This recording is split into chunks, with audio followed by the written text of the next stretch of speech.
Ladies and gentlemen, as I'm the first speaker from the closing opposition side. First of all, I want to rebut from what the opening side say. Yeah, they come up and say that in dictatorship, they have fast decision, right? They can make fast decision. So what is the point of having fast decision that cannot solve the problem of the economies or the country in that specific times? And also they come up as like what the opening government say, that democracy is low. Yeah, but it's low, I accept it, but it's go in order, it runs in step by step. So if we cannot even have something that go in order, how can we have a country that can move forward with those messy stuff and missing system? Yeah, we have to do in order anyway to make the country go forward. And next, I would like to support my opposition side with the right. Let's see with dictatorship first. Sit down, please. Dictatorship control the whole government with one people or one party, which that means people have no decision making and they sometimes don't even know what government or that party wants to do.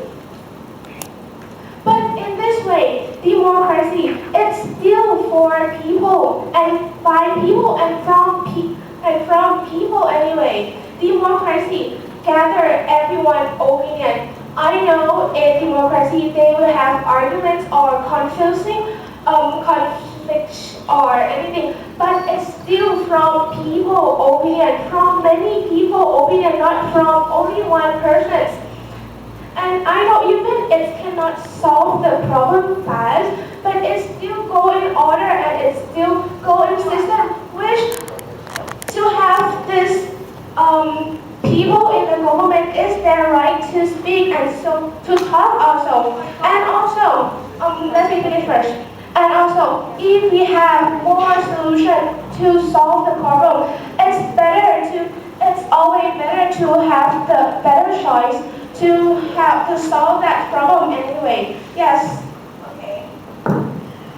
It's like you said that order, the leader of dictation, all that. But actually, in this world, in this world, in this country, sometimes we have also the good leader in the dictatorship that let lead the country to become like rich and everything. Can you explain that?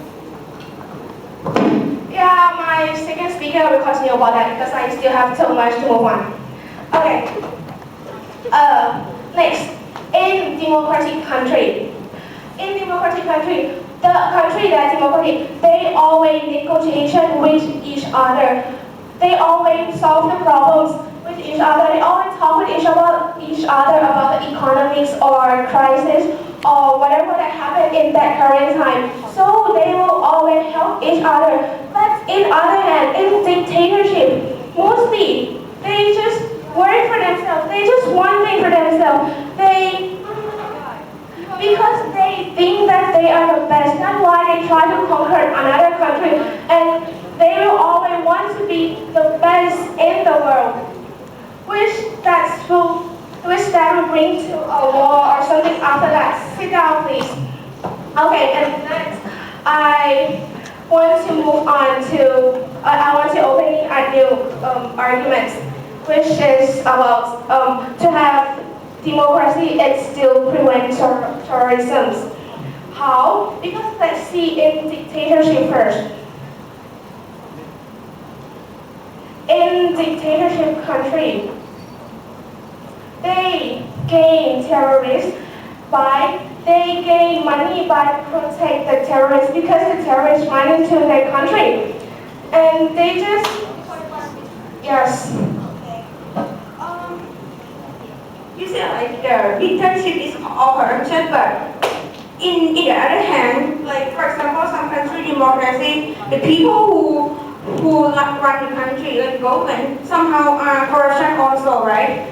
And that leads to weak democracy. I get it. Thank you. Thank you. Yeah, but even in democracy, they have corruption, but they still have people who check and balance it.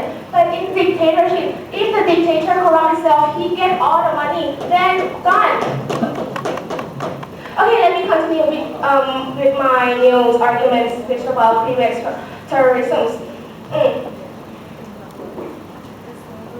Like, if many countries in this world are terrorists, so that means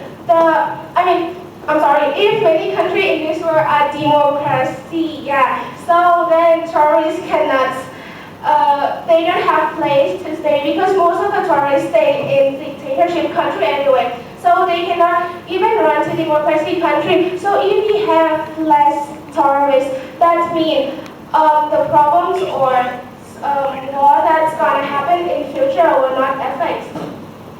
And also in democratic country, we have people, we have party, we have government who are against it. They won't let the tolerance be in the country. And it's easy to see that people want peace, they don't want war. So, yeah, and from this will bring to world peace also. So let me summarize all this. To have a democratic country, even weak, it's still better than dictatorship because we concern about people, right? And we also prevent terrorism also. That's all about today. Thank you, ladies and gentlemen.